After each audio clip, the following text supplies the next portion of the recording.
Hi, everyone. Welcome to session 7 of the Restroom, a stress management resource for healthcare professionals.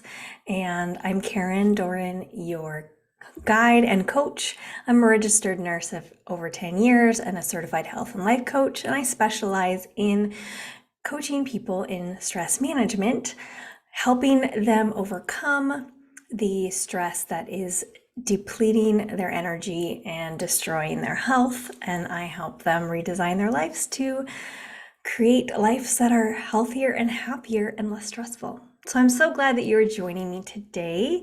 Today, we're going to talk about time management and unraveling the time management challenge in nursing. So as a nurse, I've worked in different types of nursing through my career. Most recently, I've spent the most time in hospital nursing.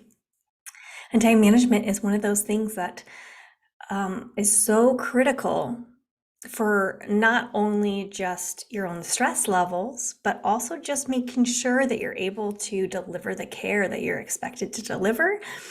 And just keeping everything straight. So time management is one of those things that is really critical. It's also kind of elusive, meaning I think as a nurse, most people are, at least the nurses I work with and myself, I feel like we're always trying to find the right tools and the right things that work for us.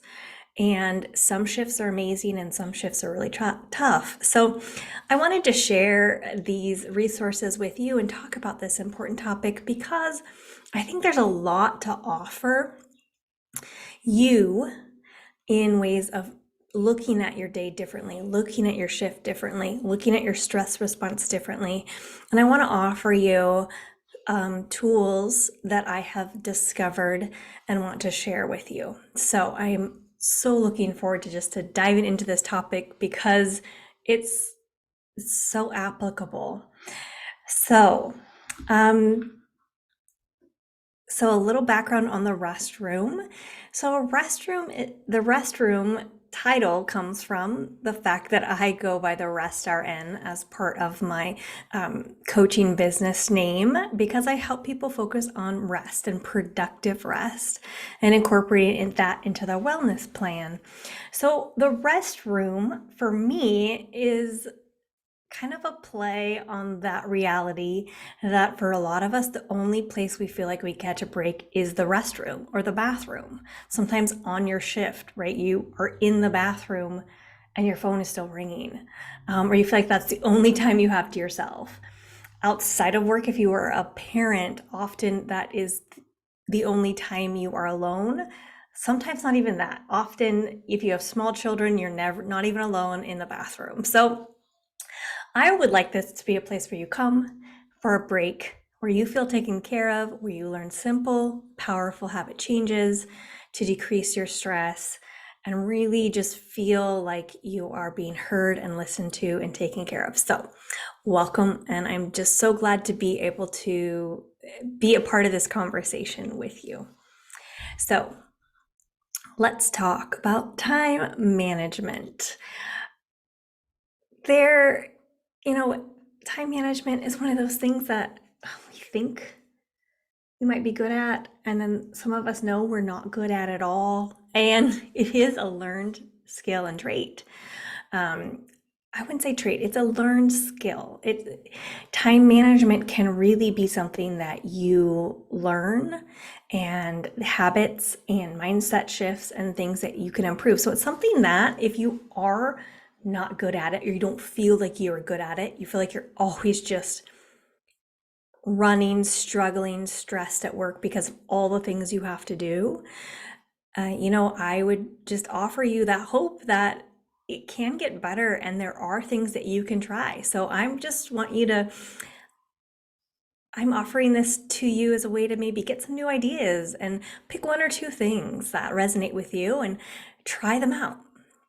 Try them out in your next shift and see if it works. And if they don't, find something different to try. Ask your coworkers, what works for you? How do you seem to have things done? And I don't, kind of ask for that support too from your coworkers. So, question, Do you find yourself at work feeling like you need to multitask? Do multiple things at the same time to try to get everything done? Do you feel like you would need to come in early before your shift starts and look up your patients and write stuff down and prepare for your day before you clock in? Do you find yourself not taking breaks or pushing your breaks back or missing your lunch or taking your lunch after maybe you've been on shift for 8 hours already? Do you find yourself not asking for help because everybody else is busy, or you just don't want to burden them with all the things that you have to do? Or asking people for help, it seems more difficult than just doing it yourself because you have to then communicate what's in your brain and all those thoughts and communicate it to somebody else. Do any of those ring true to you? I would bet that if you work in nursing and healthcare, in most any setting, one of these things has been true for you at some point in your career, maybe all of them. Okay. So these are all kind of signs and symptoms of not managing your time well. And I don't want to say poor time management because that seems like that's some sort of a flaw. It's not. It's just the reality of if these things are happening, most likely in your day, there's either too many tasks that are put on you, or you are not don't have the support you need to complete them, or maybe how you're organizing your ideas and your information and your tasks is not very organized. There's a lot of reasons for why this might happen, but if you're seeing these things, these are really common signs and symptoms of an underlying disorder of time management issues. So, time management is critical to stress management. And you know I love to talk about stress management because I feel like it is the hinge for your wellness, right? It is one of the most critical things to understand and learn is your stress management and stress response. It is, if you want to start someplace in feeling better about your life, enjoying it more, feeling like you have more control over what you're doing in your life, more purpose, if you want to feel physically better, decrease symptoms of chronic diseases that you may have, all those things. If you want to start somewhere, start with stress management because that will impact all areas of your life that much. So if you want to start somewhere, start here. So understanding your stress response is really, really important. In nursing, it's kind of a frustrating topic because it feels like a paradox, meaning there are so many things that can cause stress in your day. Some of them are predictable, but some of them are not, right? So many stressors. Pretty much most of our day is encountering stress and stressors. If you're dealing with sick people physically that are unstable, dealing with difficult things emotionally, in a fast-paced, high-stakes environment, you're in a big stress pool. That's what our job is. And you have a lot of tasks to manage in a limited amount of time as well. And unfortunately, it feels like the nurses are getting more and more tasks on their plate. So you also have tasks to manage in a limited time and prioritizing things. And these tasks are so important that if they're not done or not done right, or sometimes in the right order, people's lives are at stake. No pressure, right? No pressure. We got this. So understandably, we are stressed at work. We don't have to, though, live in that stress 24/7. And I think that's one of the main problems, is that we enter into this job that is very stressful, but we don't turn off the stress response at the end of our day, and we also don't turn it off throughout the day. So we're doing so much damage to our body by being in a stress response, and we're actually also decreasing our ability to do our job well because we are in a high stress state. So we can be in a stressful environment, but still be in it in a more relaxed state, physically, emotionally, and mentally, which is a hard thing sometimes to wrap your head around, that that's possible. But it is, and that's what we kind of want to try to get to, get to being more regulated, our nervous system more regulated in our workday, so that those impacts and those stressors we can navigate better without causing so much damage to ourselves. And we can navigate those things with just more clarity and more ease. So the paradox, though, right, is we have stressors and lots of things to do. So if you don't manage your time well, that causes stress. But then if your stress is high, you can't manage your time well, right? So signs of stress are fatigue, decision-making difficulty prioritizing, reacting rather than planning, spinning thoughts, anxiety, unregulated emotions. Those are all signs and symptoms of high levels of stress. Do any of those seem like they would make time management easier? No. So if time management is difficult for you as a nurse, if stress management is difficult for you as a nurse, this is why. It makes sense it is difficult for us.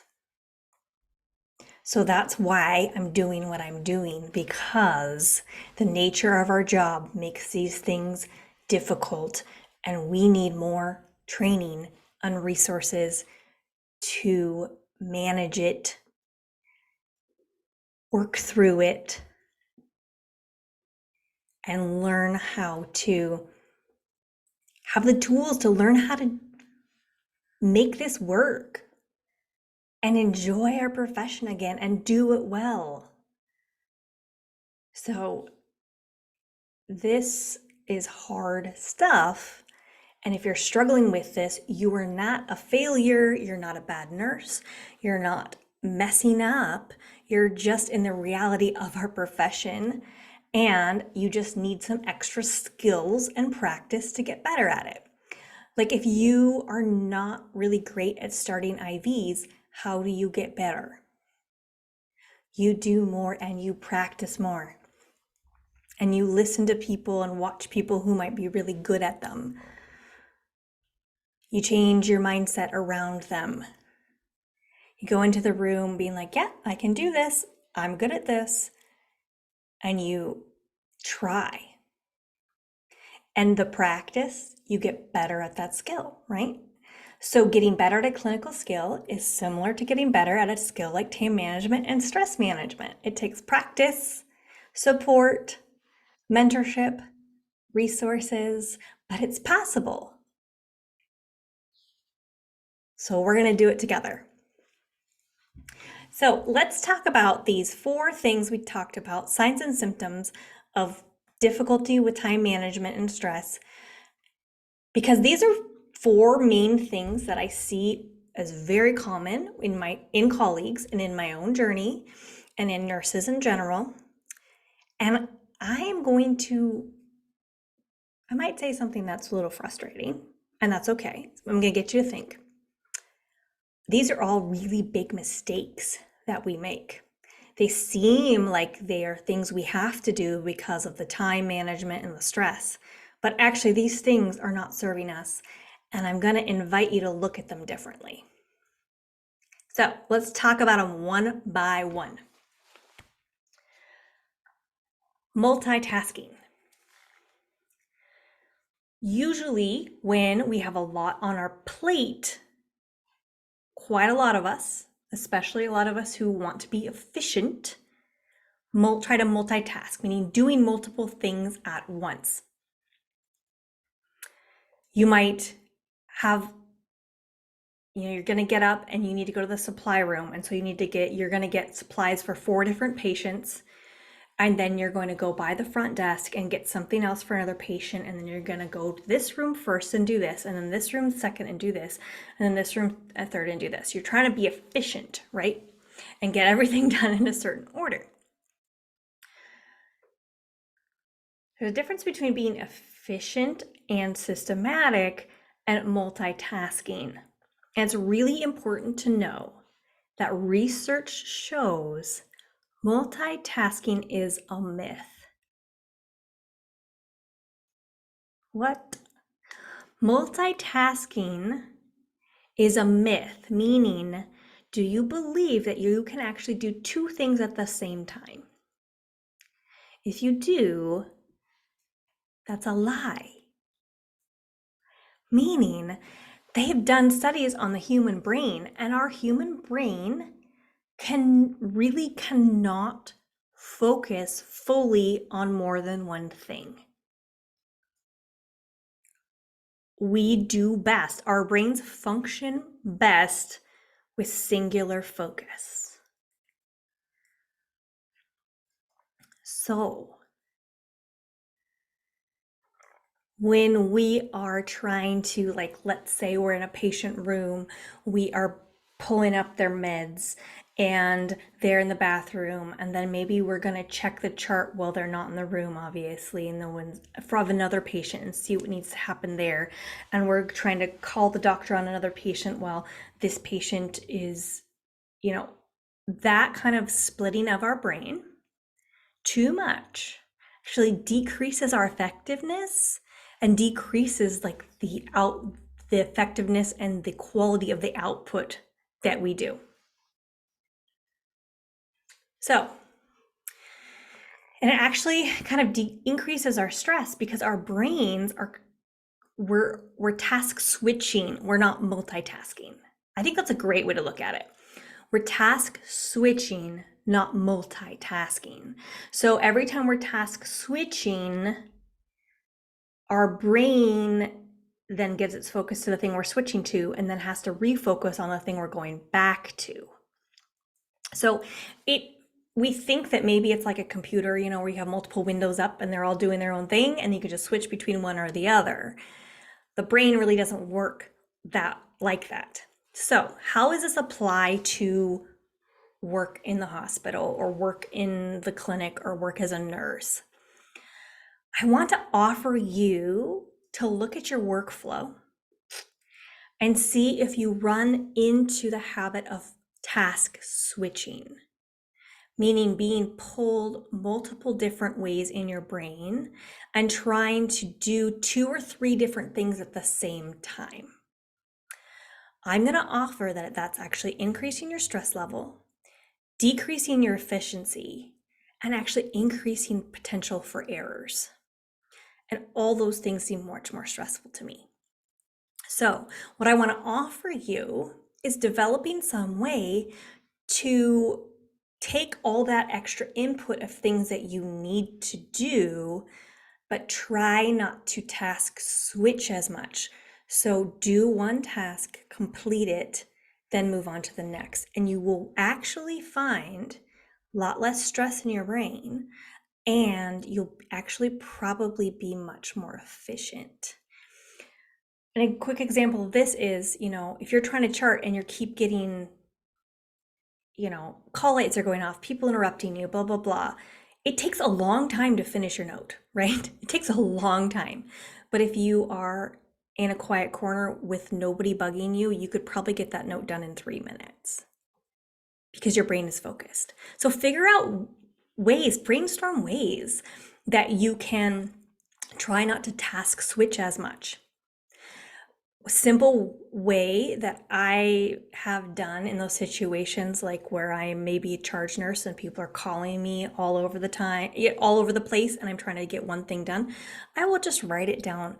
Okay, thanks. Well, I'm doing, I'll make a note of that. I'll do that.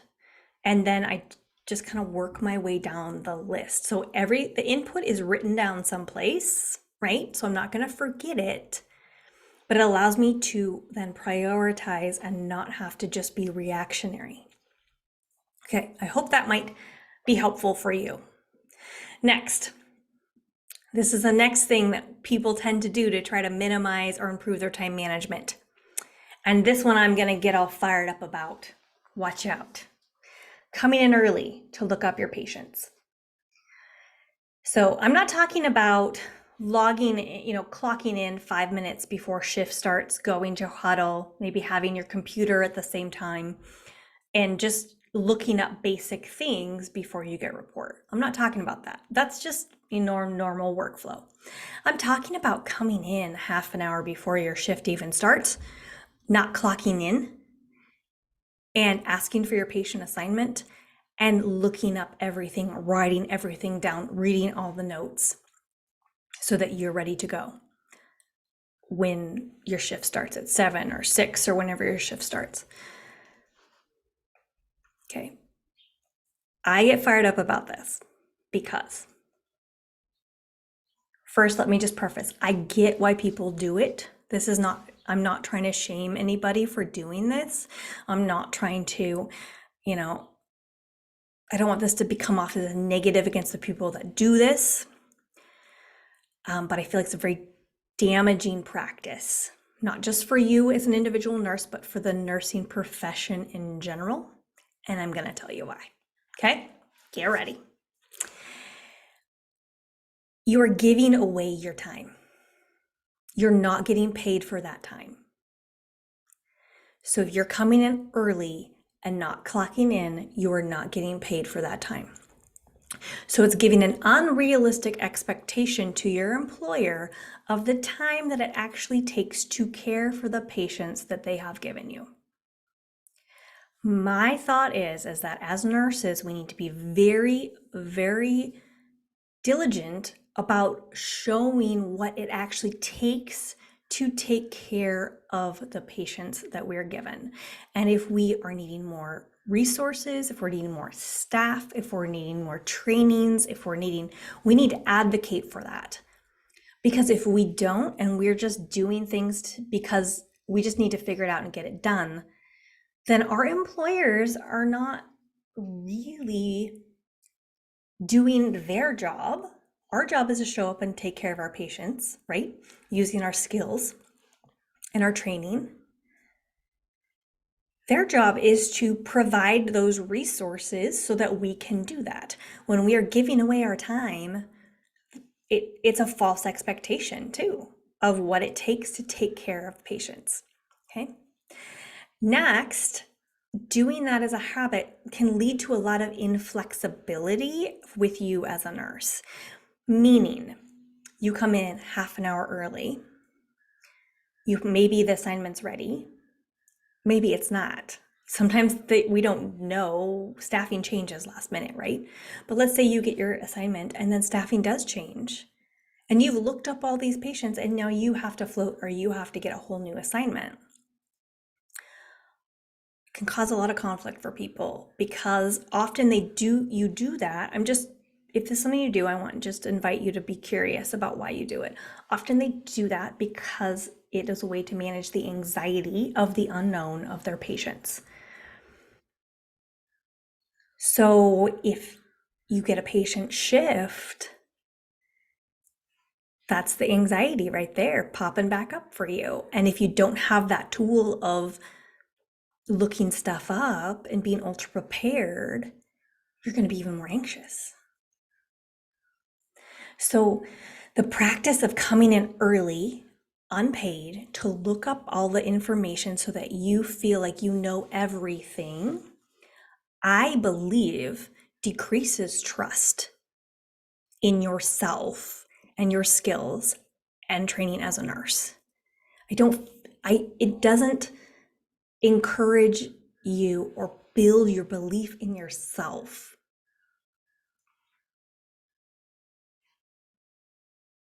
Because you're telling yourself, I need extra time to be ready for this job.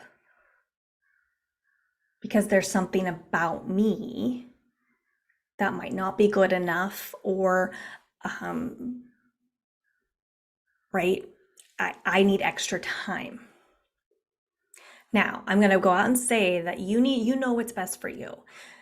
Nurses, we all are very different people, and some of us may have learning disabilities or things that are specific to us that maybe we need to have certain accommodations, right, to do our job well. And if that's you and you know that it's an accommodation so that you're effective, I'm not saying that that's wrong. I'm just offering some different ideas about this because I see it as a huge trend. Well, not a huge trend, but I would say 25% of colleagues that I work with do this. And it's not just newer nurses, it's ones that have been there for a long time. And I just would like to offer that it's really not serving you maybe as well as you might think. And the habit is not serving the nursing profession because we're giving away our time. And we're not showing our employees the reality of what we need to do to take care of the patients that we're given.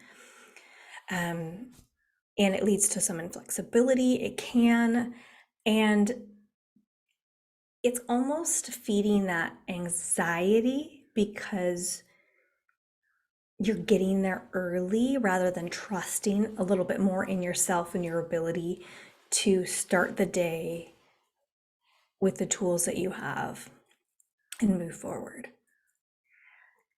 So I'm curious, this might be challenging for you, but hey, we don't grow if we don't get challenged. And maybe you completely disagree with me, and that is totally fine as well. I'd love to hear your thoughts and your insight into this. But when I do train new people, when I was a preceptor, I would always kind of bring this up as like, hey, I just want you to consider that this habit is one that probably may not serve you for these reasons, and I want you to consider that. So that's my mini soapbox. Okay, next. Ooh, I think I added this one, but I like it. Okay. Another thing that I find with a lot of nurses and myself included, if I'm kind of getting in that overstressed, overworked phase, expecting that the day is going to go poorly. You show up and you're like, great, okay, we're short-staffed. I'm going to get a hard assignment. Oh, I'm floating. I hate floating. I have that patient again. I'm not going to get any help. Admits are extra work. I have empty rooms. I'm going to get an admit. All those thoughts run through our heads. And they are thoughts and beliefs about our workday. Now, here's what I want to share with you. Our brains look for evidence of what we think and believe. So if we believe that admits are extra work, our brain's going to find the evidence for that. If we believe that I'm not going to get any support or help because we're short-staffed, I'm going to look for evidence for that. My brain will naturally look for evidence to support my beliefs. And think about these thoughts. I hate floating. I have that patient again. We're short-staffed. Today's going to be a crazy day. Today was a crazy day.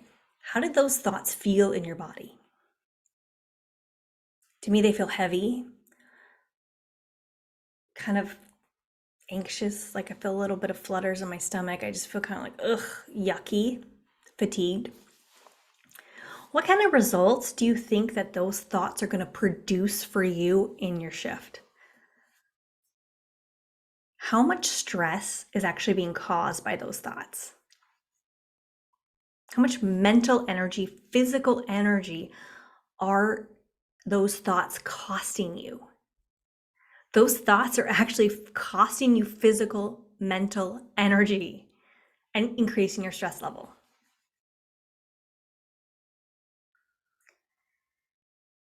So it's actually a lot harder and takes more energy and increases your stress to think those negative thoughts, whether they're true or not, right? But thinking those thoughts takes energy, and it's actually easier on us to choose to think different ones. So if we want more energy and less stress, we literally can create it with the thoughts we choose. So what if you started your shift with simple thoughts like today will be a good day? There's nothing I can't figure out with the support of my team. I've got good coworkers today. The work I do makes a difference. Charting won't be that hard. What if those were the thoughts that you just chose instead? What feelings would that produce in your body? What results would that produce for you in your day? Maybe though, they make up prove wrong at some point. Like you might say, today will be a good day, or charting won't be that hard. And maybe it is hard at some point, right? But you don't have to necessarily spend your whole day mentally freaking out about how hard charting is going to be. And don't you think it's going to be easier if you come at it with the mindset of this, it won't be that hard? Your brain is going to be in a less stressed state, and it actually will think clearer because it's in a less stressed state from the thoughts you choose. And so actually things will be easier for you.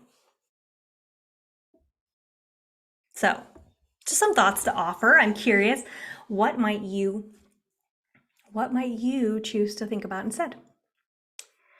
So as far as a resource goes, I've created a Preshift meditation that has a lot of these really great positive thoughts and beliefs that I wrote and put together as a way to start my day off in this better state, with less stress, more prepared and intention for my day. And I've shared it with quite a lot of people, nurses all around the country actually. And so it's available on my YouTube channel. It's free on my YouTube channel, but if you want it delivered directly to you, let me know. And it's really helpful. So creating something like that for yourself too, I would really encourage that. All right, next mistake that nurses make. I get fired up about this one too. Not taking your breaks.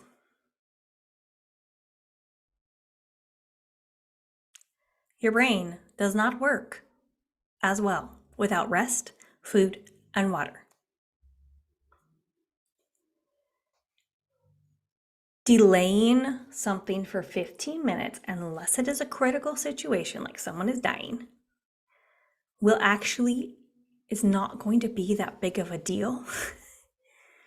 If that 15 minutes is going to allow you to regulate your nervous system, de-stress, feed and fuel your body. Okay, your brain has to have fuel. Your body has to have some rest. You have to pee. You have to hydrate. Okay, so not taking your breaks, you may think you're gaining 15 minutes, but I bet that you are less efficient. I know your brain's not working as well. So you might actually not really be gaining 15 minutes because you might be less effective. Maybe when you're trying to sit down and chart, you're trying to prioritize, your brain's going to be working slower. It's not going to be thinking as creatively. Your communication skills are not going to be as good. There was a study that I read where the less breaks that nurses had, the communication, like effectiveness of the communication decreased. So we're looking at patient safety issues as well. So you need to have those breaks to stop the stress cycle throughout your day. You need to downregulate your nervous system.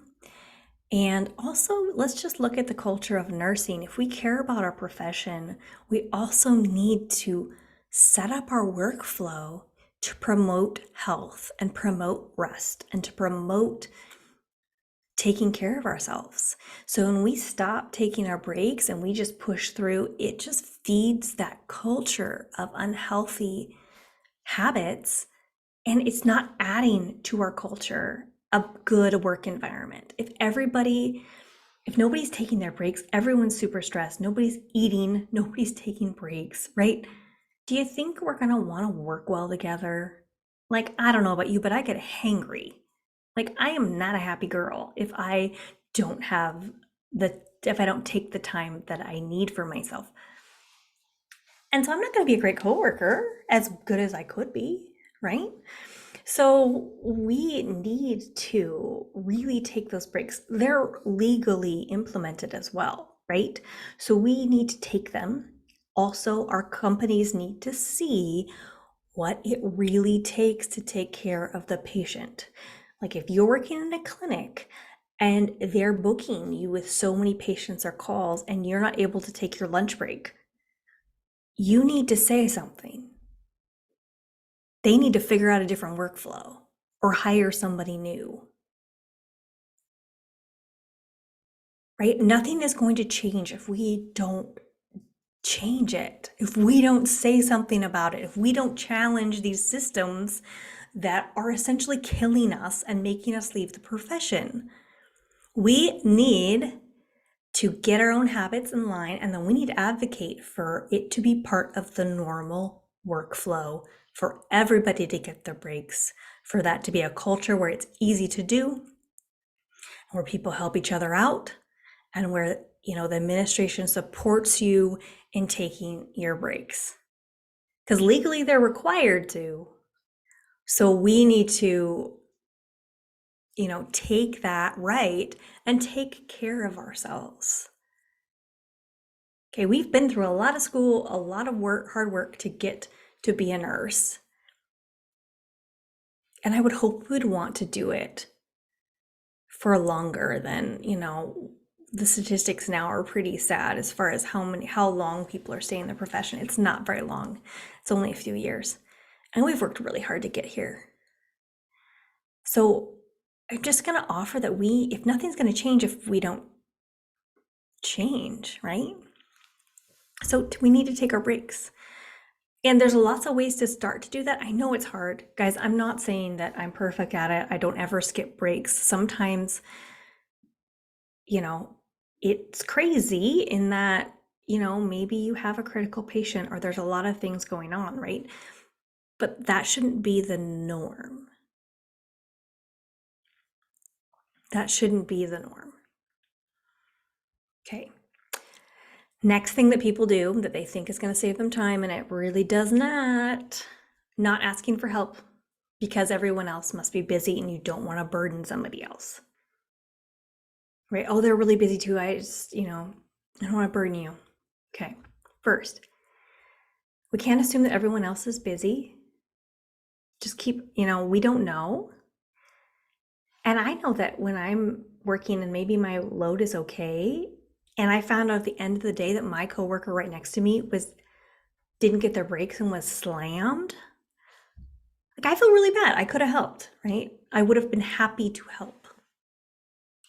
So let's just think the best of our coworkers and start creating that culture where we help each other out more. They may not be busy. And if they are, it gives us an opportunity to practice good communication, and they will tell you, hey, I can't, this is a great phrase. Someone asks you to help. I can't, right now I'm doing this. I could help after that. Or I might be able to help in half an hour, right? Like being really clear about that. And then they can call and ask for somebody else to help, right? And maybe they'd be like, okay, that's great. Yeah, if you could just, take out that IV in room 7 after you're done passing meds. Sure, I can do that. Okay, we don't want to assume that other people are busy. And let's just start thinking differently about burdening other people, right? Our job is to take care of our patients and figure out the best way to do that. And sometimes that means acknowledging our own limitations. We cannot be everywhere at the same time. A nurse cannot be doing multiple things at the same time. We have to take care of each other as a team, right? Like if I'm in a room with medications out and I hear a fall alarm in the room next to me, I really can't leave those medications unattended. I need to make sure they're given to my patient. Someone else is going to have to go look at that fall alarm, right? If I can't get to a phone, someone else will have to answer it. Like we need to do it as a team because that's what's best for the patient. So asking for help early is one of the best things you can start practicing doing.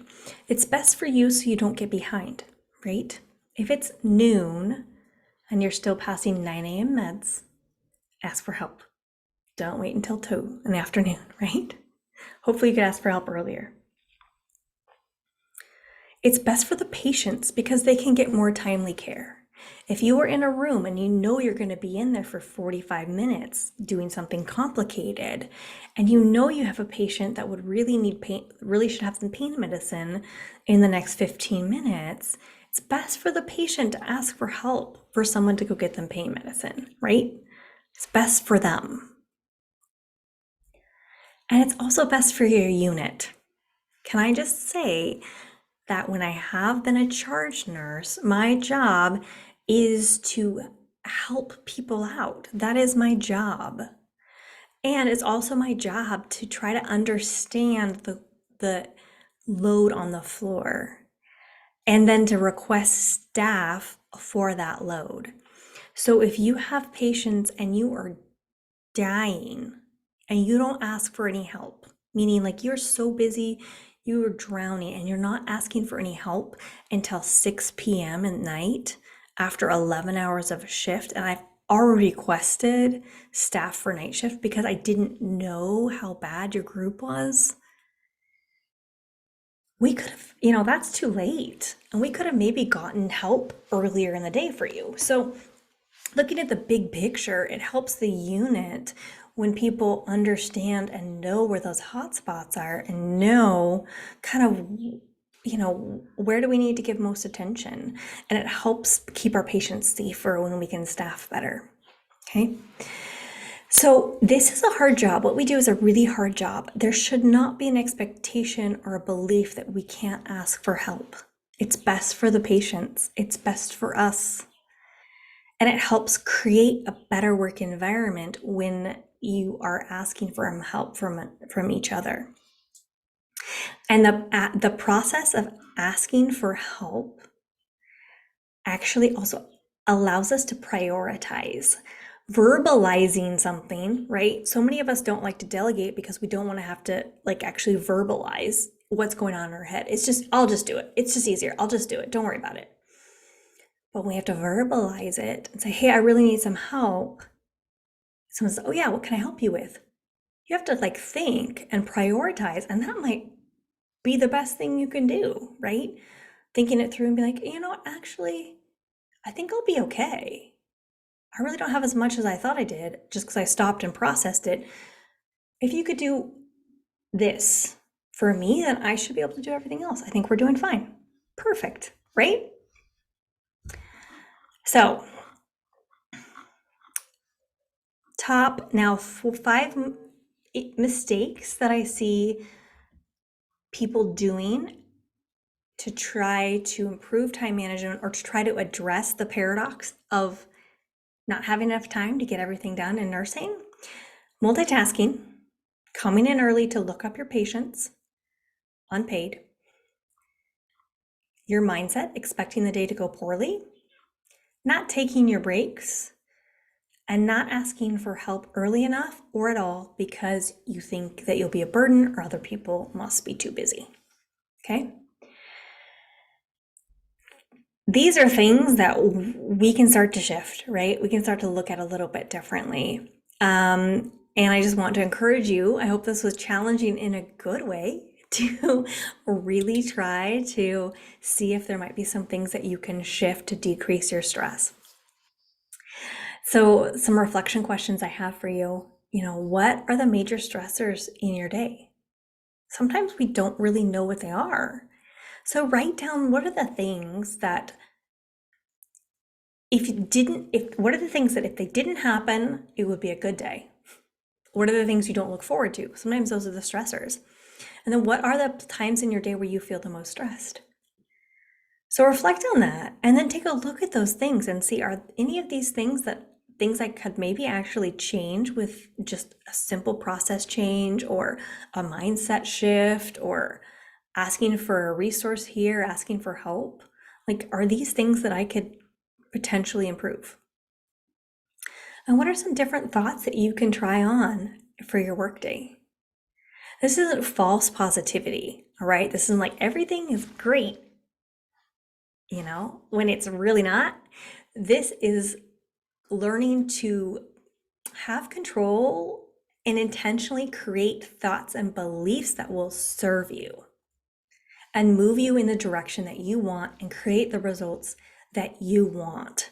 So this is about empowerment. This is about understanding how valuable our thoughts and beliefs are and that we can choose them.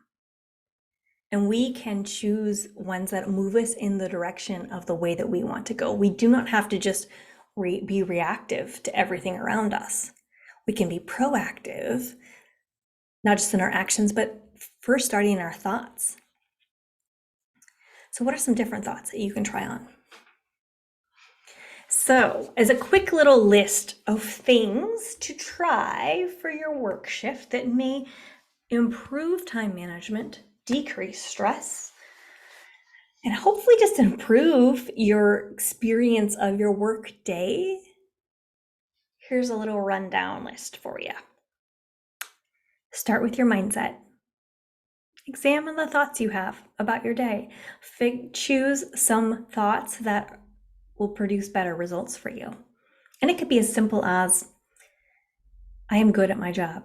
I know what I'm doing. I can ask for help. My work makes a difference. Find one or two things that resonate, that are simple, that seem true for you now, and try those on. Have basic goals for your shift, meaning have kind of time goals so that you kind of can get a sense of where you are and if you're behind. So for me as an inpatient nurse, I might want to make sure I had done a basic assessment on all of my patients by 10 a.m. or 9 a.m. or whatever that time frame was, 10 a.m. and all of them completely charted. Like I could have my focused assessments or the basic things that are abnormal charted before that, but the full head to toe should be charted by noon, right? And then this part of charting or these tasks done by this time, patient showered by 2 p.m. or all these things. Like have a basic kind of structure and goals for your shift so that if you are behind, you can kind of communicate that and you can ask for help early, right? Ask for help early. Ask for help early. Regulate your nervous system, meaning taking your breaks and in that time doing small things to get yourself out of a stress state into a more relaxed state. And I have lots of great resources on that. And that's one of the main things that I teach in my coaching programs are the small habits that help stop the stress cycle and decrease your stress response throughout your day as a maintenance, not so much as like a rescue, right? Rescue is good, like things to help you when you're in this acute state of stress, but also how do you regulate that into your day so that you actually are not accumulating stress either? I think I've already said this, but I'm saying it again. Take all your breaks. Set a timer on your phone and decide when you're going to take them. And when the timer goes off, make a plan to figure out how you're going to get it done. Okay? Because we all work with people that take all of their breaks, right? It's possible. So we need to design our workflow around that, right? So that we have it being possible for us to. Don't put in extra time that you're not getting paid for. Please. Your time is too valuable. Your skills and expertise are too valuable.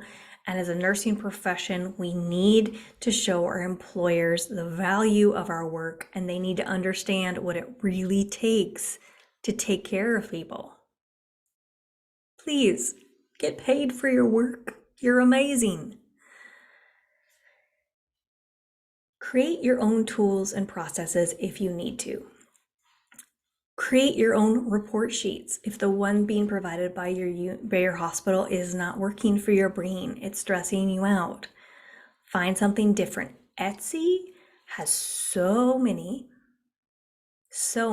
report sheets that you can try out and print out. Shameless plug, I have one on there too. So I created my own because I needed something that worked for me, right? And maybe it'll benefit some other people. So play around with processes if you want to. Like, play around with different things. If something's stressing you out, figure out maybe something to try and see if it works differently, okay? Learn about your own stress response. Learn when you are starting to get too stressed. What are your signs and signals that you need to downregulate your nervous system, that you need to take a break? What is your body trying to tell you? Start to listen and start to understand your own stress response. Communicate process issues. If you are struggling in your job all the time, figure out, communicate that. See if there's something that you, as maybe yourself or your team, can improve so that we shouldn't accept really stressful work environments as the norm. We have to start changing that for the sake of our profession and for the sake of our patients and for the sake of our own health. Nothing's going to change unless we start changing something. And the way we can do that is in our own spheres of influence. So on your unit, at your clinic, is there a system that just does not make sense and is stressing you out?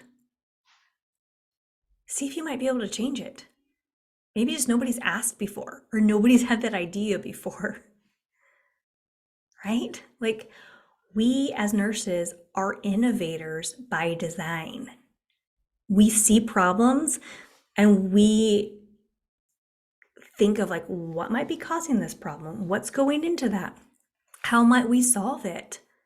How might we analyze that? That is how our brain works from the nursing process and from the work that we do. So we are really good at solving problems, not just at the bedside, but in our workflow, in our systems, in our hospitals, in our clinics, in healthcare. We are really good at this. And I just want to encourage you that you are probably really good at it too. So start improving your own experience.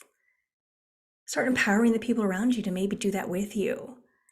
That's how we improve our work experience, our experience of our job, and improve healthcare is by those little things. Whew, we went through a lot today. I feel like, let's get all fired up about this kind of stuff, which is awesome. So thanks for listening. And I hope that this was helpful. I hope that this helped you see things differently, maybe challenged you a little bit, maybe just allowed you to see some things a little differently, gave you some ideas of things to explore. And I would love to chat with you about this in more detail if any of these things were like, whoa, I never thought of that before, or this is what I need support with. This would make a huge difference for me.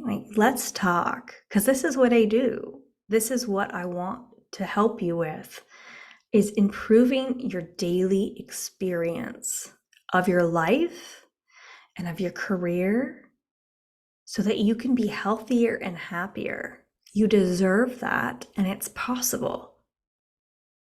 So let's talk.